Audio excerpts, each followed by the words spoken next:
La surveillance algorithmique, la place omniprésente des big tech dans nos vies, l'impact des écrans sur les enfants, ou encore le déploiement de la 5G sont autant de sujets qui méritent, et pour certains et certaines exigent, une réflexion collective. Mais comment s'y prendre? Comment prendre de recul face à la technique et aux technologies?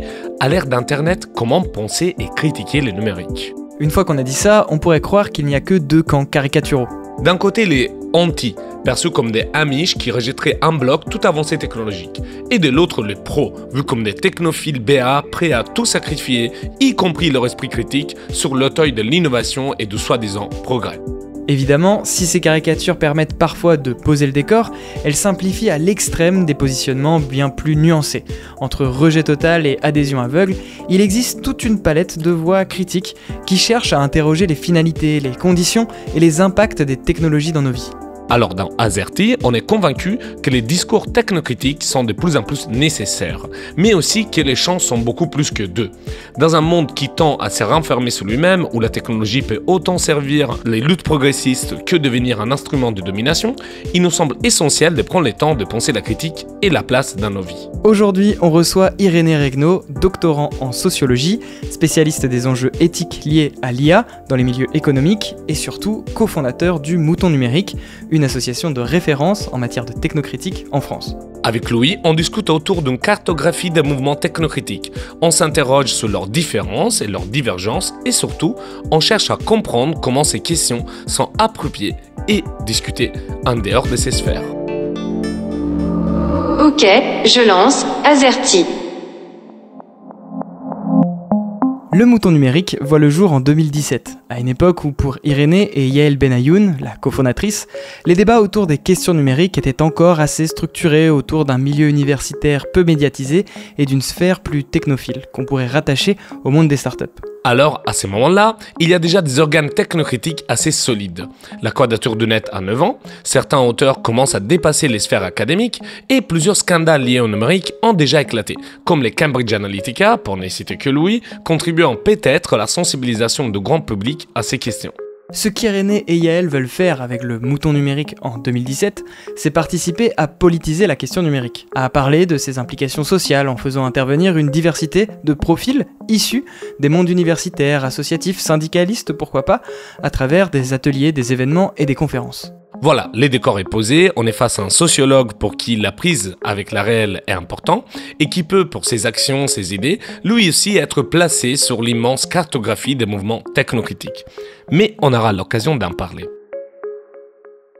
Si pour conclure cette saison d'Azerty, nous voulions échanger avec un acteur de la technocritique en France, c'est parce qu'avec Goût, on ressent comme une nécessité. Ça, on vous l'a dit. Ça vous aura pas échappé que 2025, c'est l'année où il est difficile de ne pas voir un certain basculement dans le monde de la tech. Mark Zuckerberg qui promeut l'énergie masculine, Spotify qui finance l'investiture de Trump, ou encore Elon Musk lui-même qui a brièvement intégré le gouvernement américain. Bref, il se passe quelque chose et notre discussion avec Irénée commence sur ces sujets.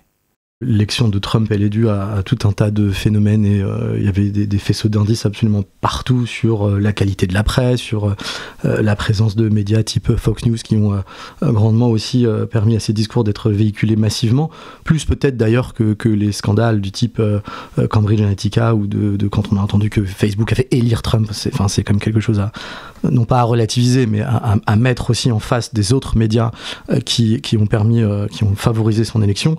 Et au contexte américain qui est celui de la désindustrialisation. Après, moi, j'ai un regard pas tellement a posteriori, mais un peu critique là-dessus, dans le sens où un Musk, il y a 8 ans, c'était quelqu'un qui déjà, chez Tesla, avait des modes de gouvernement très très autoritaires. Il y avait chez Tesla déjà des syndicats qui essuyaient les plates de ce qu'on appelle les union busters, c'est-à-dire des groupes qui vont aller interdire les syndicats en réalité. Donc la tradition autoritaire de Musk, elle est là depuis le début. Moi, c'est un personnage que j'ai beaucoup regardé, par exemple, à travers l'astronautique. Il s'installe à Boca Chica, dans le sud-est du Texas, au début des années 2010. Les travaux commencent très vite, dans le bruit et la fureur, il casse tout, il exproprie les gens, des natifs américains, il a des discours qui sont déjà des discours très problématiques, tendanciellement racistes. Donc de dire qu'après, en tirant le fil, dans un monde qui se rétracte, où le capitalisme est en crise, ces gens deviennent soudainement fascistes. Non, je pense que c'est quelque part dans la continuité de ce qu'ils ont fait. Idem pour Zuckerberg. Si on remonte Zuckerberg et tous les scandales qu'il a traversés, et notamment le massacre des Rohingyas à travers notamment WhatsApp, c'est une entreprise qui a fait par exemple aussi des tests psychologiques sur des centaines de milliers de personnes sans le dire. Et on n'a pas attendu Trump pour faire ça. Le verre était un peu dans la pomme, d'une certaine manière. Après, ça ne veut pas dire qu'il n'y a pas eu des renversements, mais il y a eu des renversements électoralistes ou en tout cas intéressés en réalité pendant le second mandat de Trump, notamment chez Zuckerberg, et aussi un petit peu chez Trump. Et chacun a son histoire en particulier, en fait. Je veux dire Musk et pas Trump. Musk, il a un retournement personnel qui est peut-être lié au Trumpisme, mais qui est aussi lié à la période du Covid, qui est aussi lié à la question de la transidentité, avec un de ses enfants qui est devenu trans, qui est lié au fait qu'on lui a demandé dans ses entreprises en fait, d'arrêter les chaînes de production de Tesla, et qu'il n'a pas supporté. Et je passe sur le rachat de X Twitter.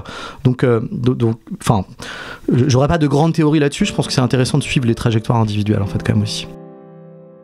On a commencé notre discussion avec Irénée sur Trump parce que c'était les sujets devant tout le monde cette année. Et un vrai, sous les sujets numériques qui dominent l'espace médiatique, il y a un autre qui polarise les débats. Vous le voyez venir, c'est encore une fois l'intelligence artificielle. Par contre, avec cet invité, on a essayé de prendre une route un peu différente.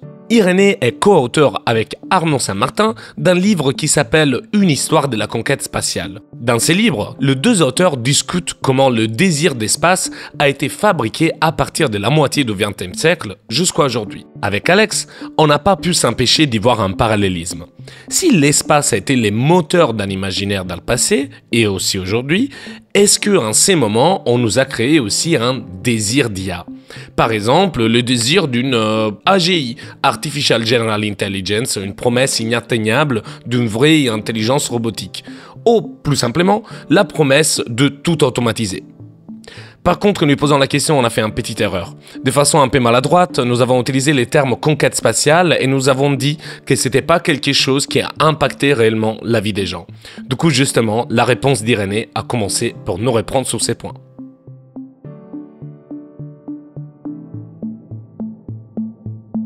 Alors, juste une correction, il y a des effets matériels à la conquête de l'espace, si on enlève le mot conquête qui est de toute façon piégé par définition, et ses intérêts sont diversifiés selon les activités dont on parle. Et ce que j'ai essayé de faire avec Arnaud Saint-Martin dans ce livre, c'est justement d'avoir cette dissociation entre les activités militaires, les activités scientifiques, les activités civiles, montrer leurs entrelacements et montrer là aussi où elles divergeaient et où est-ce qu'on pouvait éventuellement effectuer des choix. C'est-à-dire avoir une sélectivité sur les techniques. Et ça, c'est très important dans la technocritique, puisque tout le monde ne s'en réclame pas. Ensuite, on a tenté aussi de montrer comment on forgeait ce qu'on appelle des imaginaires socio-techniques, en fait. Et là, les mythes ont un rôle à jouer. Dans la conquête de l'espace, il y a des mythes qui sont très forts. Ça va être le mythe de la frontière, ça va être le mythe de la destinée manifeste, donc cette vision un peu téléologique de l'histoire qui inspire, en tout cas sur le papier des Américains, à aller conquérir des territoires, à aller peupler des endroits qui sont vierges, hein, les fameuses étendues sauvages, wilderness, etc., qui ne sont jamais vraiment vierges en réalité. Et donc voilà, la conquête spatiale transpire de ça, peine à convaincre en réalité historiquement, et fait l'objet d'un déferlement de propagande, c'est le bon mot qu'il faudrait utiliser en tout cas, hein, dès les années 50, avec tout un tas de procédés, films, parcs d'attractions, éventuellement aussi des objets matériels. Et ça va des maquettes aux Lego, en passant par tout un tas de déclinaisons de jouets possibles et imaginables, les montres par exemple qui sont portées par les astronautes. Et au bout de ça, au bout de cet imaginaire socio-technique-là, que nous on a décliné sous la forme aussi de l'astrocapitalisme, il y a effectivement l'idée de conquérir l'espace. Et je pense que c'est un imaginaire, une représentation, c'est pas tellement un mot que j'utilise, l'imaginaire qui forge les consciences et qui permet aussi de lever des fonds, finalement, de faire passer une idée à quelque chose de matériel et de financé. Et on le retrouve d'une certaine manière dans l'intelligence artificielle, mais dans toutes les autres technologies en fait. Mais peut-être celle-là, ces deux-là plus que les autres, en tout cas ces deux champs technologiques plus que les autres. Du côté de l'IA, on aura le point de fuite de la singularité qui est de devenu dans les 2-3 années passées l'IAG, donc l'intelligence artificielle générale, avec la promesse, la crainte, ou les deux, je ne sais pas, d'un renversement et d'un dépassement, en fait, en réalité, de l'humanité, donc avec un grand H, par l'IA avec un grand I, ce qui pose tout un tas de sous-questions, puisque ni l'un ni l'autre n'existe vraiment, en tout cas pas dans les termes dont les gens qui les utilisent les utilisent. Et donc oui, je pense que on peut tout à fait relier ces deux phénomènes. D'ailleurs, de toute façon, ils sont d'une certaine manière entrelacés dans l'histoire. L'histoire de l'informatique est entrelacée avec l'histoire de la NASA, qui commence à commander des puces en masse dès le programme Apollo. Dans les salles de contrôle de la NASA, il y a énormément d'ordinateurs, en fait. Ça ne veut pas dire que la NASA a inventé les ordinateurs, mais en tout cas, ce sont des expériences qui sont très liées. Elles ont des images aussi qui sont des traducteurs simultanés des deux mondes. Par exemple, moi, il y a une image qui m'intéresse beaucoup, c'est celle de la Terre vue de loin, qui véhicule cet imaginaire un peu de village global. Quand on s'éloigne, on prend du recul, donc on peut se donner ce qui s'appellerait une conscience planétaire ou quelque chose comme ça, avec des métaphores qui ont coulé comme Gaïa, etc. Cette photo, cette idée du village global, elle naît aussi à la même période dans le monde de l'informatique, mais qui est l'idée qu'on va pouvoir pacifier les relations à travers les réseaux, enfin se parler comme il faudrait se parler. Et sur les premiers iPhones en 2007, on a l'image de la Terre, en fait. Alors c'est anecdotique mais significatif d'une certaine manière, on pourrait appeler ça une sorte d'objet frontière, quoi, quelque chose, une image qui circule entre deux mondes et qui les relie. Bon, ok pour le parallèle entre l'informatique, les IA et l'espace. Visiblement, notre tentative de faire un parallèle entre ces deux mondes n'est pas un échec, alors je continuerai bien un peu dans ce sens en insistant sur la question des imaginaires. Comment se forge-t-il ? Comment on arrive à donner l'envie d'IA, effaçant peut-être au passage une critique potentielle ? Moi, j'essaie d'observer aujourd'hui dans les groupes qui sont soit des défenseurs acharnés de l'IA, soit des détracteurs tout aussi déterminés dans l'autre sens. J'essaie d'observer ce champ-là, comment ça discute, comment c'est relayé par les médias, et quels sont en fait dans tous leurs interstices les autres discours qui existent. Puisqu'en fait, finalement, ces images-là, elles sont véhiculées peut-être par une partie de la science-fiction, par des titres de presse qui sont assez sidérants.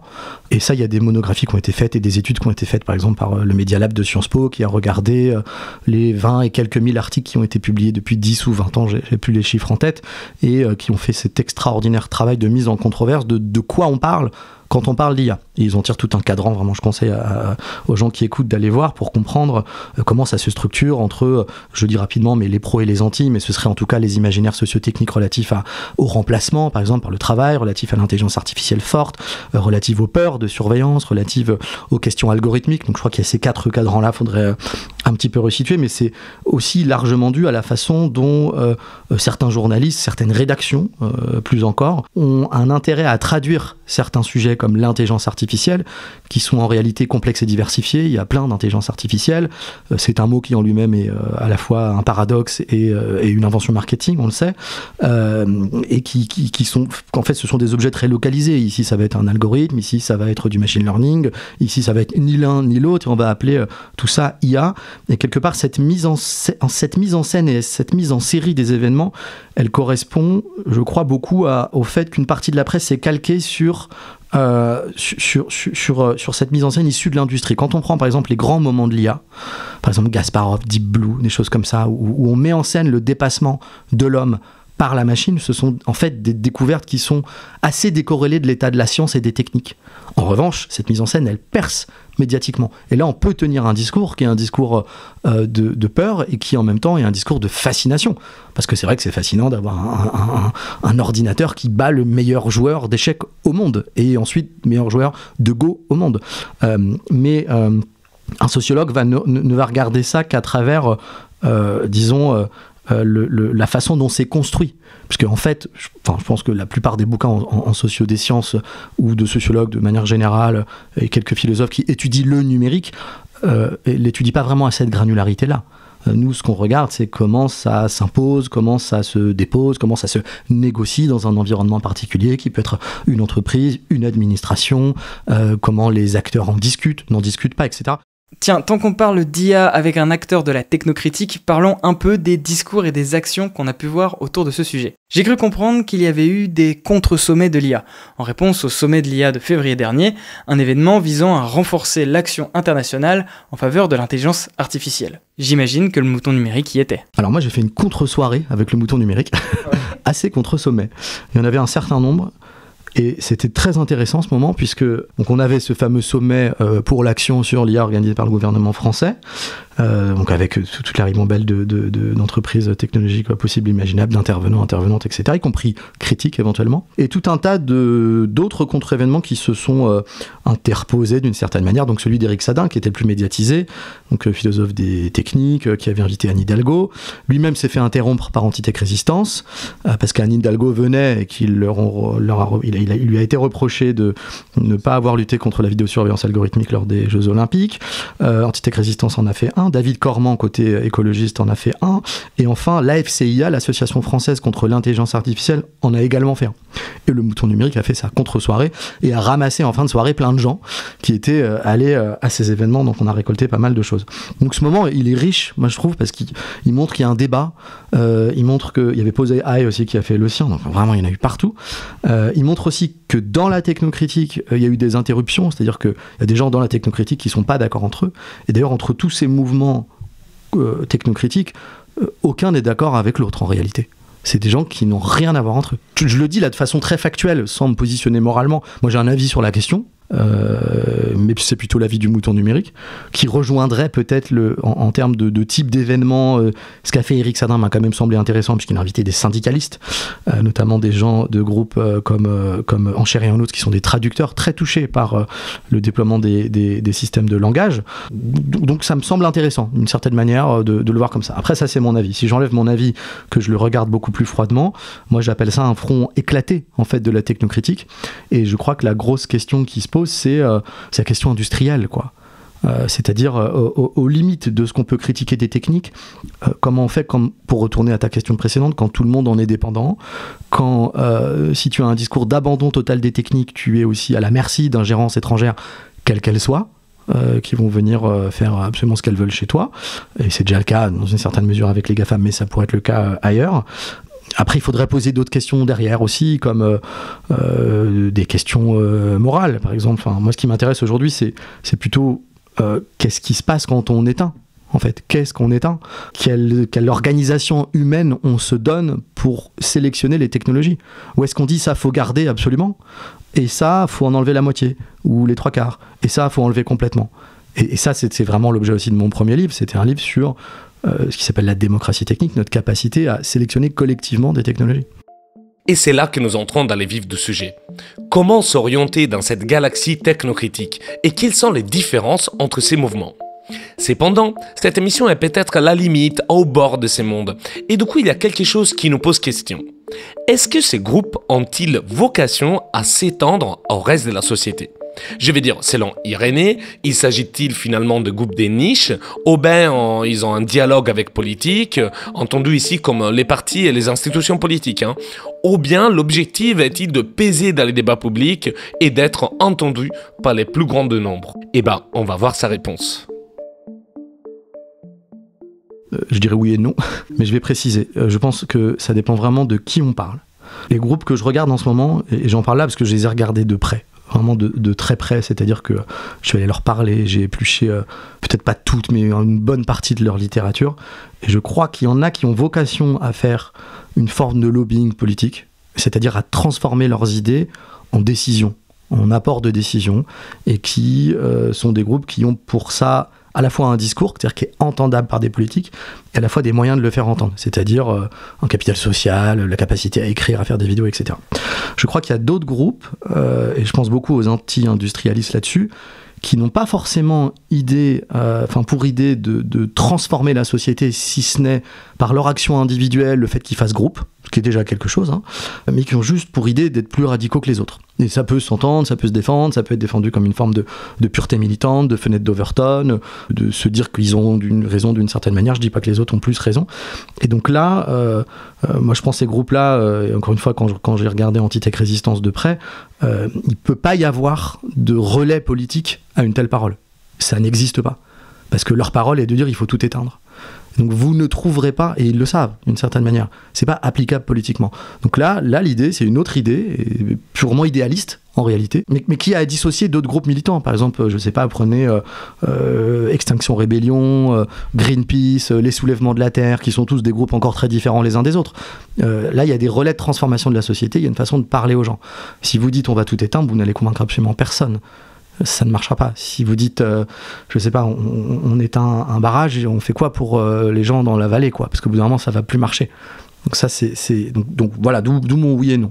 Là, Irénée nous parle des différences, voire même des premières divergences entre les courants de pensée technocritique. Et ce que je trouve intéressant, c'est la palette d'opinions qui peut se dessiner autour de ces questions, jusqu'à ceux qui prônent carrément le tout éteindre. Mais ce dont il parle ici, j'ai l'impression que ce sont surtout des débats qui captent l'attention d'Alex et Gu, par exemple, plus enclins à s'y intéresser. On fait de la veille, nos métiers sont directement liés au numérique, donc forcément c'est plus simple pour nous de tendre l'oreille à cette diversité de discours. Mais le numérique est tellement ancré dans le quotidien de tout le monde qu'on peut estimer qu'il est essentiel que ces questions dépassent notre petite bulle.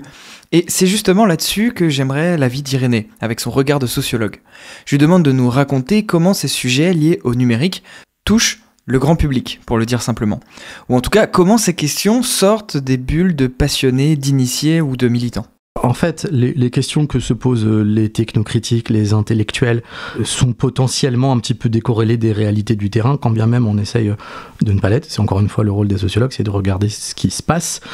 De ce que je pourrais en dire, les problèmes qu'on vient de décrire là sont rarement ceux qui donnent des prises à la critique, en réalité.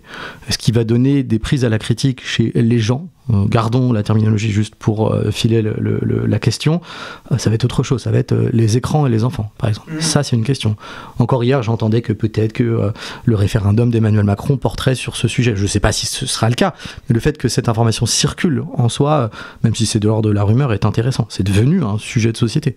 Et il y a eu des livres, des écrits là-dessus, des Murger notamment, des controverses qui existent entre différents gens dans la recherche qui disent qu'il ne faut pas être tout jeté, d'autres qui disent que peut-être que si. D'autres questions vont être beaucoup plus liées à l'environnement de travail que ce que je fais quand on m'automatise, en fait, tout simplement. Il y a tel objet, tel LLM, je ne sais pas, qui est arrivé dans mon entreprise. Où est-ce que ça me déplace sur la chaîne de valeur? Et ça pose des questions qui sont plus de l'ordre de éventuellement syndicales, CSE, des choses comme ça qu'il faut aussi regarder de près. Moi, j'étais allé voir des groupes, par exemple, très critiques de la 5G en 2020, quand j'avais fait mon premier bouquin avec Yael. On était dans des groupes qui n'étaient pas foncièrement contre la technologie. Sauf qu'en fait, ces antennes étaient disposées sur des HLM d'un bailleur privé, puisque à l'époque, la ville de Pantin refusait d'installer des antennes 5G sur les bailleurs publics. Et ce sont des immeubles qui sont en mauvais état, en réalité, avec des escaliers qui sont cassés, des trous dans les murs, des boîtes aux lettres qui ne s'ouvrent plus. Et les habitants voient arriver des antennes. Et se posent des questions, ils ont peur, à l'aune peut-être de fausses informations parfois, questions sanitaires, mais aussi tout simplement parce que pourquoi nous, en fait? Et donc quand on prend la question par ce bout-là, je pense qu'on arrive à quelque chose de tout à fait différent de pour ou contre la technologie. C'est pas vraiment ça le cas.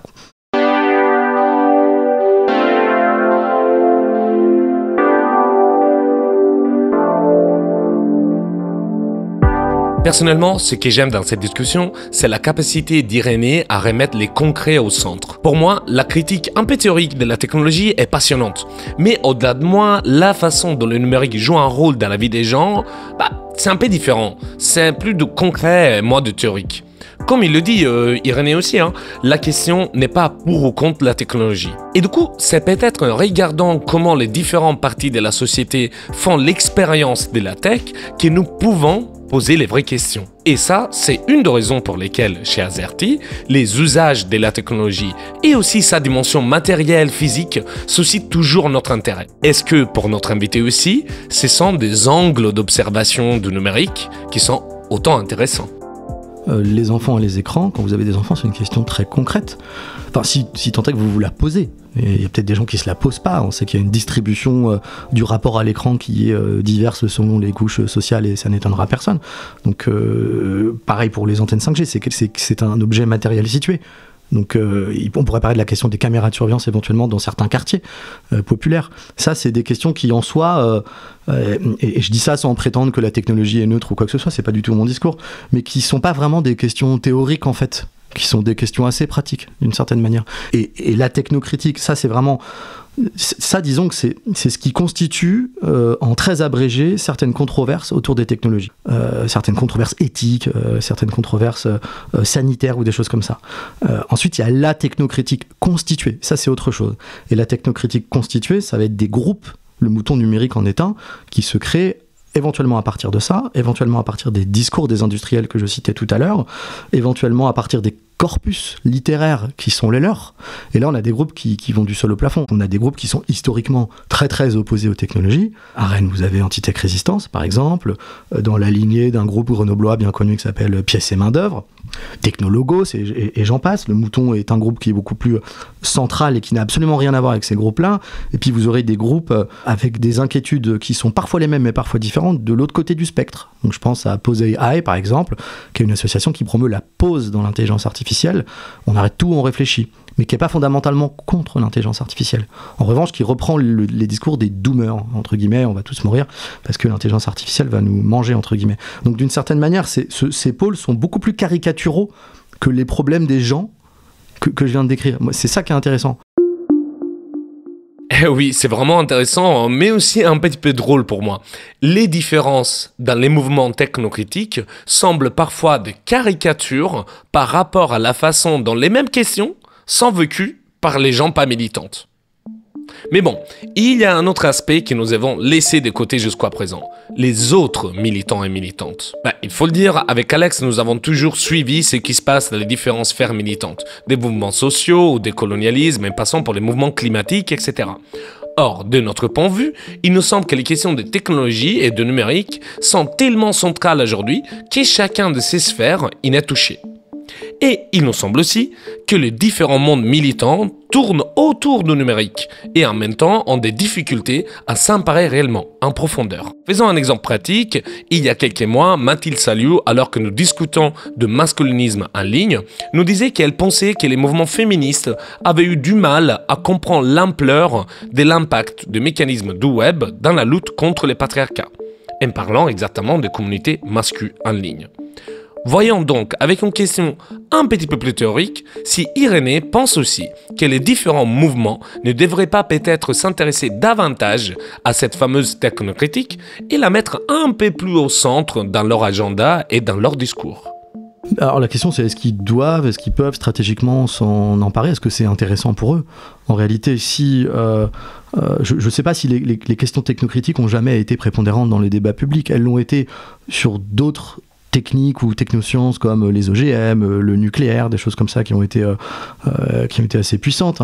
Les gens avaient, il n'y a pas si longtemps que ça, des autocollants nucléaires non merci sur leurs automobiles. Ce qui est quand même aussi rigolo, rétrospectivement, à se dire. Mais c'est une question subalterne, c'est une question peut-être un peu plus intello. C'est une question qui est moins urgente que la question environnementale. Elle y est liée, évidemment, à tous égards. Sainte-Soline, je pense que, par exemple, c'est un environnement où il y avait aussi de quoi déplacer des gens, de quoi faire communauté. Les infrastructures numériques, par exemple, celles qui sont appropriables par des groupes physiquement, parce que c'est ça aussi la politique, c'est déplacer son corps, sont beaucoup plus dissimulés. Et je pense que les limites numériques, et les designers éthiques le montrent bien quand ils font leur petite balade urbaine. Bon, faut le voir, le data center, faut savoir qui est là. Donc il y a eu des groupes de critiques, Clément Marquet avait fait sa thèse là-dessus contre les data centers, mais bon, évidemment, ça qui pose des conflits d'usage sur l'eau, l'électricité, on retrouve les mêmes choses. Mais je pense que c'est moins fédérateur qu'aujourd'hui un discours qui est profondément climatique, environnemental. Et donc est-ce que, je suis d'accord avec Mathilde, salut, où ça reste embryonnaire. Après, est-ce que ça doit devenir plus gros ? Je suis pas sûr en fait.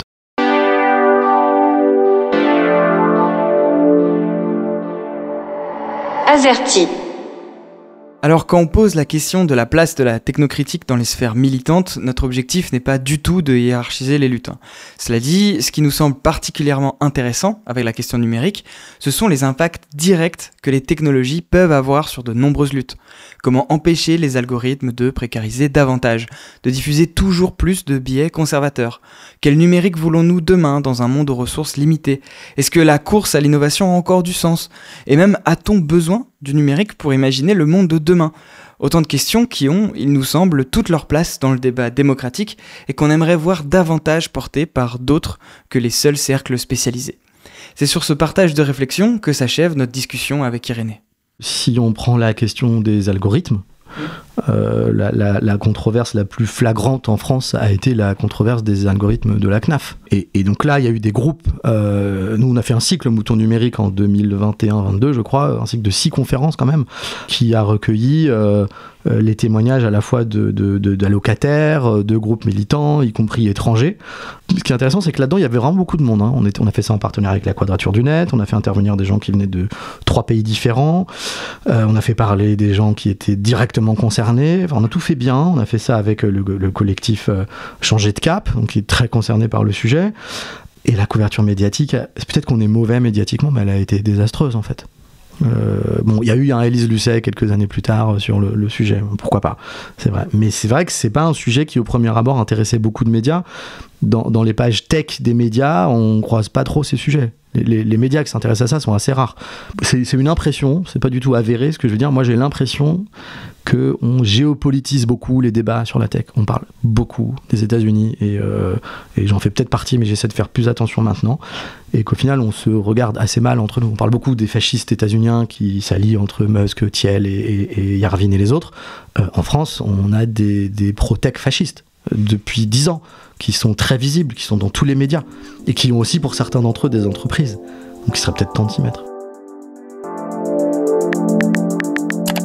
C'est sur cette invitation à porter un regard critique différent sur la tech plus locale, disons, que s'achève cette discussion passionnante avec Irénée Regnault. Vous pouvez évidemment le suivre sur le Mouton Numérique, on vous partage les liens en description du podcast. Merci à lui d'avoir répondu à nos questions et merci également au designer éthique pour la mise en relation. Cette émission est diffusée sur Radio Grenouille et pour les adeptes de la bande FM, on vous invite à jeter un œil à nos podcasts qui sont généralement plus longs pour creuser le sujet. Et d'ailleurs, pour m'adresser à ceux qui nous écoutent en podcast, on vous invite, vous, à nous mettre des étoiles et des commentaires, ça nous aide beaucoup. C'était le dernier épisode de la saison, on espère qu'il vous a plu. Restez quand même à l'affût du flux de podcast, on sait jamais, il pourrait peut-être se passer des choses cet été. Sur ce, à bientôt!